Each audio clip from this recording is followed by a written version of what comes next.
Waalaikumsalam warahmatullahi wabarakatuh. Shalom, Om Swastiastu, Namo Buddhaya, Salam Kebajikan. Saya ucapkan selamat datang kepada para peserta dalam acara seminar bertema pencegahan dan penanggulangan kekerasan dalam rumah tangga. Baik, untuk mempersingkat waktu, sebelum acara seminar pagi hari ini dibuka, maka perkenalkan saya, Siti Kalista Lubis, selaku pemandu acara untuk pada pagi hari ini. Baik, adapun rangkaian acara kali ini, yang pertama adalah pembukaan, yang kedua pembacaan doa, yang ketiga menyanyikan lagu Indonesia Raya, yang keempat penyampaian materi pertama, yang kelima penyampaian materi kedua, dan yang keenam sesi diskusi dengan audiens, dan yang terakhir adalah penutupan. Baik, untuk doa akan dipandu oleh Saudara Samsul Bahri. Kepada Saudara Samsul Bahri, saya persilakan.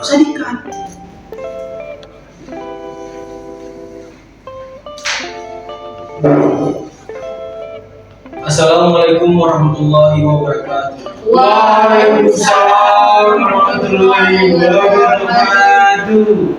Allahumma inna nas'aluka salamatan fid din wa afiyatan fil jasad wa ziyadatan fil ilmi wa barakatan fil rizqi wa taubatan qablal mauti wa rahmatan indal mauti wa maghfiratan ba'dal mauti. Allahumma hawwinna alaina fil sakarati. Rabbana atina fid dunya hasanah wa fil akhirati hasanah wa qina azabannar. Amin. Assalamualaikum warahmatullahi wabarakatuh. Waalaikumsalam warahmatullahi wabarakatuh.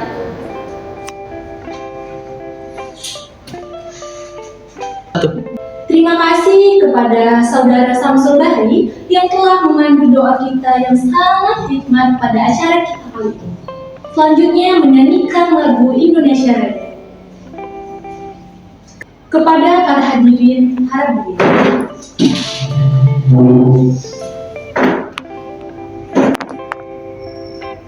Hiduplah Indonesia Raya, Indonesia tanah airku, tanah tumpah darah.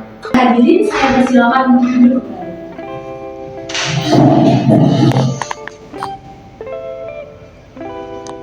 Acara yang selanjutnya adalah acara yang kita nanti-nantikan, yakni isi materi sekaligus diskusi dan tanya jawab yang akan dipandu oleh moderator yang sangat luar biasa kepada Saudara Wahyu selaku moderator pemateri pertama dan pemateri kedua.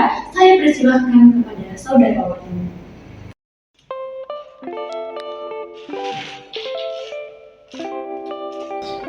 Oke, terima kasih kepada MC yang sudah memulai acara tadi, Kakak Siti Kalista Lubis. Oke, di sini saya sebagai moderator yang bakal mengatur sesi diskusi di pagi hari ini. Perkenalkan, nama saya Wahyu Hasibuan dan saya sebagai moderator.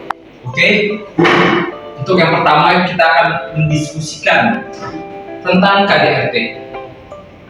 Kekerasan dalam rumah tangga adalah suatu fenomena yang menjadi perhatian serius berbagai kalangan, termasuk KDRT di Indonesia. KDRT sendiri sangat besar untuk nominal yang bisa dibilang sangat besar di Indonesia sendiri, karena kasus KDRT sendiri di Indonesia sangat tinggi untuk di seluruh dunia yang terjadi di Indonesia. Oke, untuk beberapa kasus KDRT, yang pertama itu di usia pernikahan dini yang memiliki nilai paling tertinggi untuk usia pernikahan dini. Oke, untuk KDRT ini sendiri, kami telah mengundang beberapa pemateri yang sangat berpengalaman di permasalahan ini. Yang pertama itu kami sendiri mengundang Ibu Eni Citra Pohan, SPSI, seorang peneliti dan seorang pengabdi bagi kasus pelecehan seksual, kasus KDRT sendiri. Yaitu dia seorang lulusan dari Universitas Negeri Indonesia. Ini seorang pengabdi yang sangat berpengalaman, hampir 10 tahun lebih mengabdikan dirinya untuk lembaga LBH.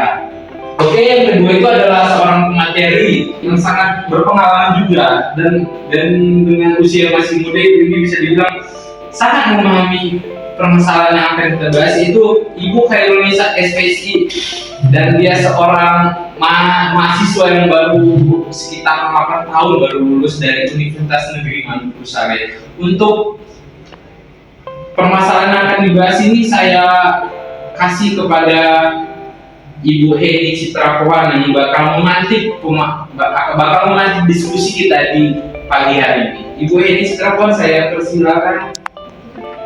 Oke, terima kasih kepada moderator yang telah memberikan waktunya kepada saya sedikit menjelaskan terkait dengan KDRT dalam pernikahan dini. Perlu kita ketahui bahwa kekerasan dalam rumah tangga adalah fenomena yang menjadi perhatian serius di berbagai negara, termasuk negara kita, negara Indonesia. Kekerasan dalam rumah tangga ini mencakup berbagai bentuk kekerasan seperti fisik, psikologi, seksual, dan ekonomi yang dilakukan oleh seorang terhadap pasangannya atau anggota keluarganya. Kasus KDRT ini juga seringkali tersembunyi dan tidak dilaporkan kepada pihak berwajib karena memiliki seperti rasa takut, rasa malu, dan ketergantungan ekonomi pada pelaku. Di Indonesia ini juga terdapat data dari Komisi Nasional Anti Kekerasan Terhadap Perempuan yang dimana menunjukkan peningkatan jumlah kasus KDRT setiap tahun. Menurut laporan Komnas Perempuan, ribuan kasus KDRT dilaporkan setiap tahun, namun angka diperkirakan masih jauh lebih rendah dari jumlah kasus sebelumnya. Adapun dampak sangat luas dan serius tidak hanya bagi korban tetapi juga bagi keluarga dan masyarakat. Korban KDRT ini sering mengalami trauma fisik dan psikologi yang berkepanjangan. Mereka mungkin menderita kecemasan. Perlu kita ketahui juga ada jenis-jenis KDRT. Yang pertama itu adalah kekerasan fisik. Tindakan ini yang menyebabkan rasa sakit fisik seperti memukul, menampar, dan mendorong. Yang kedua itu ada kekerasan psikologi, yang dimana perilaku yang menyebabkan tekanan mental seperti mengancam, menghina, atau mengisolasi korban dari keluarga atau teman. Yang ketiga itu adalah kekerasan seksual, tindakan memaksa hubungan seksual tanpa persetujuan atau memanipulasi korban untuk melakukan tindakan seksual. Tadi saya sudah menerangkan terkait tentang jenis-jenis KDRT, tapi kita perlu mengetahui bahwa di Indonesia ini memiliki hukum terkait tentang KDRT, yang dimana Undang-Undang Nomor 23 Tahun 2004 tentang penghapusan kekerasan dalam rumah tangga. Yaitu regulasi utama yang melindungi korban KDRT dan mengatur sanksi pada pelaku. Penting untuk menyadari bahwa KDRT adalah masalah serius yang memerlukan penanganan dan dukungan dari beberapa pihak termasuk pemerintah, lembaga sosial, dan masyarakat.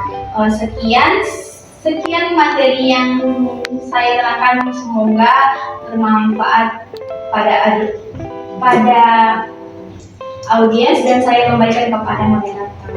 Oke, Ibu Heni Citra Pohan, banyak sekali ya manfaat yang diceritakan oleh Ibu Heni Citra Pohan.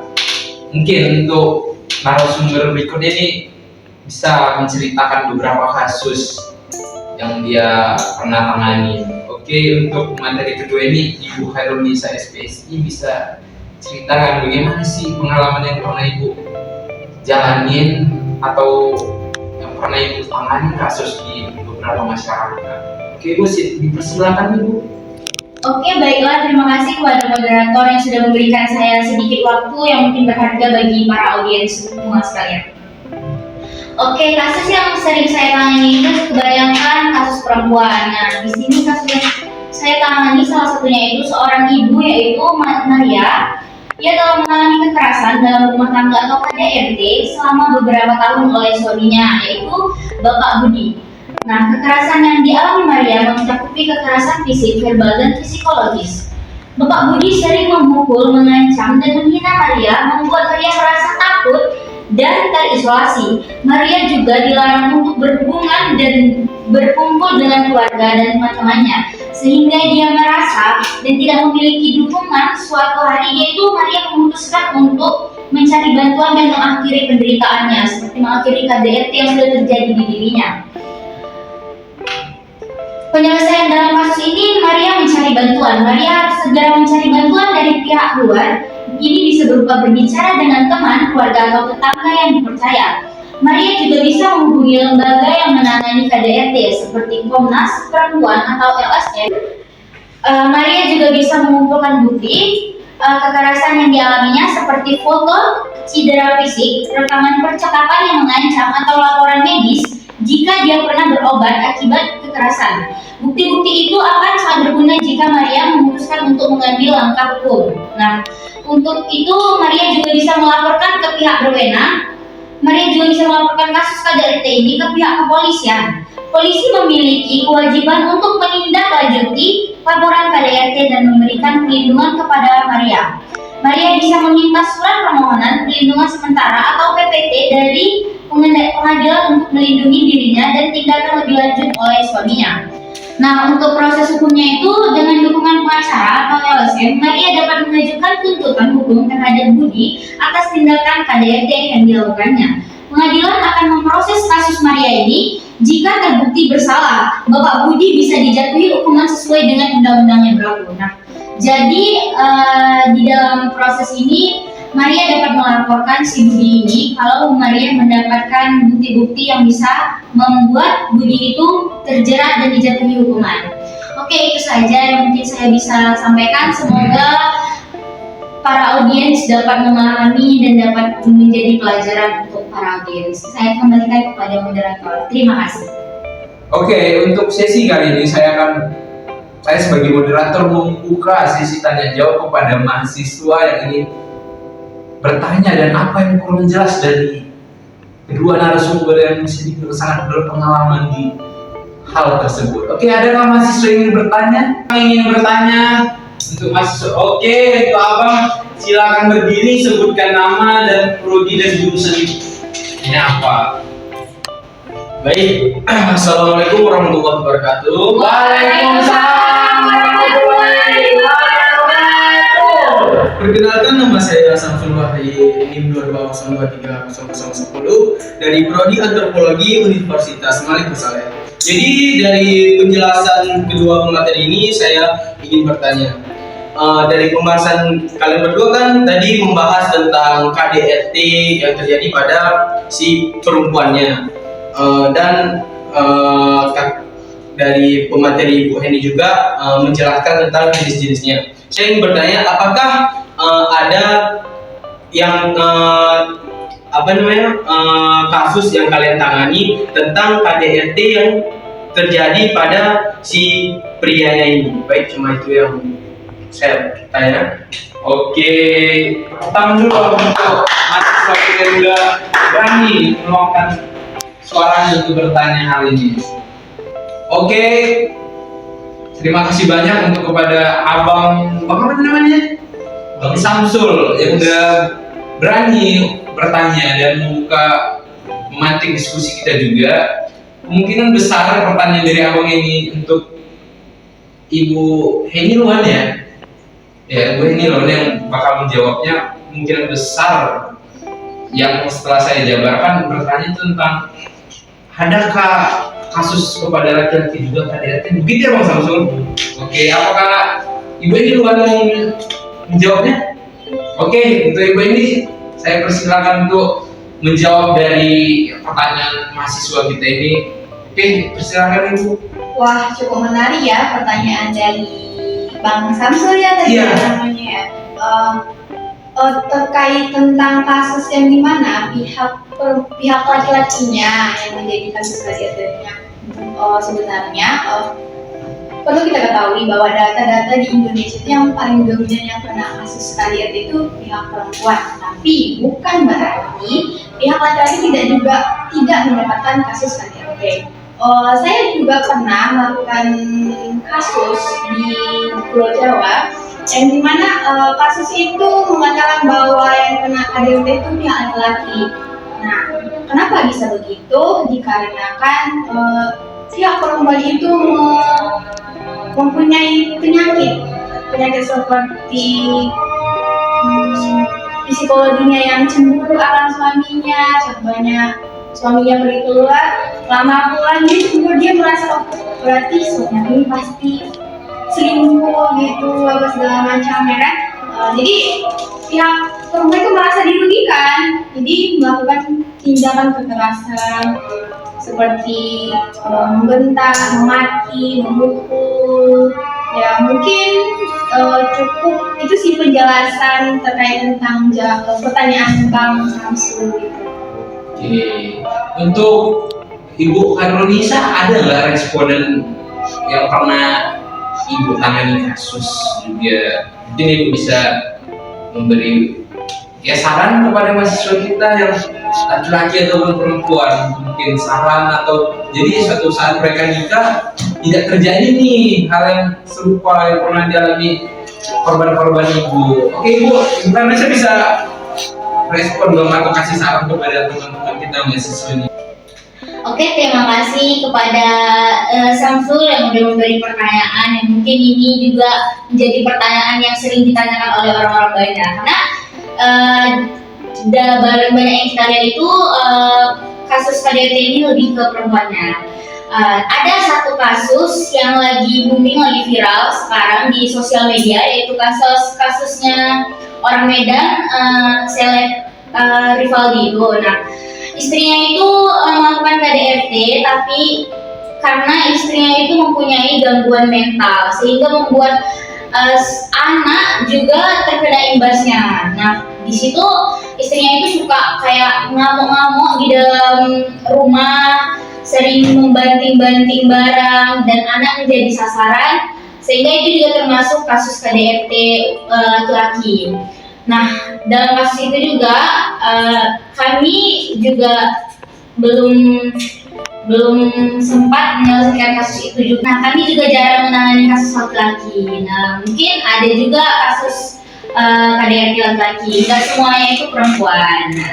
Jadi untuk kita perempuan juga kita harus jaga diri dan pandai-pandai mengatur emosional kita, jangan sampai mengimbasi ke suami kita ataupun anak kita, karena itu termasuk KDRT. Untuk laki-laki juga begitu, jangan memukul dan membuat perempuan itu mempunyai gangguan psikologis. Nah, itu aja mungkin. Terima kasih, itu saja. Saya kembalikan ke moderator. Oke, dari beberapa pertanyaan mahasiswa dan dari pemateri kita yang sangat berbobot untuk di pagi hari ini, mungkin bisa kita simpulkan untuk KDRT ini bukan memandang dari jenis kelamin dia laki atau perempuan, tapi dari sikap seseorang, perilaku seseorang maupun dia perempuan laki-laki, itu bakal mengakibatkan terjadinya KDRT. Tapi kalau kita garis besari, KDRT ini penyebabnya terjadi karena ada kesenjangan sosial atau pandangan terhadap perempuan dan laki-laki ini memiliki pandangan yang berbeda dari segi ekonomi, perilaku, dan kejahatan lainnya yang mengakibatkan terjadi KDRT ini. Mungkin untuk dari sesi diskusi kita di pagi hari ini yang sangat berbobot dan bisa menjadi pandangan kita untuk kedepannya, bagaimana saat kita memilih pasangan kita agar tidak terjadi KDRT ini, mungkin rasa saya cukup di pagi hari ini. Mungkin untuk kedepannya bisa kita buka lagi ruang-ruang diskusi di luar dari sesi diskusi kita di pagi hari ini. Untuk itu saya sebagai moderator, saya pamit undur diri. Saya ucapkan terima kasih kepada narasumber dan teman-teman mahasiswa. Saya ucapkan Assalamualaikum warahmatullahi wabarakatuh, dan saya serahkan kepada MC. Waalaikumsalam warahmatullahi wabarakatuh. Oke, tibalah kita di penghujung acara. Saya mewakili rekan-rekan semuanya mengucapkan terima kasih banyak kepada narasumber yang telah berkenan memberikan materi kepada kita semua yang sangat luar biasa ya, mana pada pagi hari ini. Dan untuk yang terakhir penutupan, sebelum kita tutup bersama, saya selaku MC pembawa acara seminar pada pagi hari ini memohon maaf yang sebesar-besarnya Apabila ada tutur kata yang kurang dikenal di hati teman-teman semua serta seluruh pada peserta seminar, sekian, mari kita tutup bersama acara seminar kali ini dengan bacaan puji syukur. Alhamdulillah. Saya akhiri, wabillahi taufiq wal hidayah. Wassalamualaikum warahmatullahi wabarakatuh. Dah.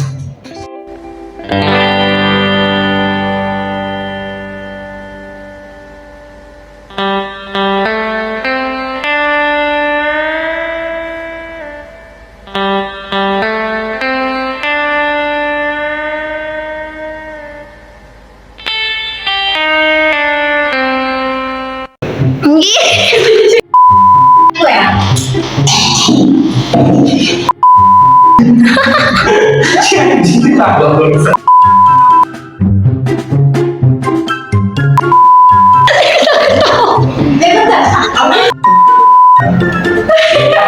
Udah, jangan diterusin. Balik ke sama.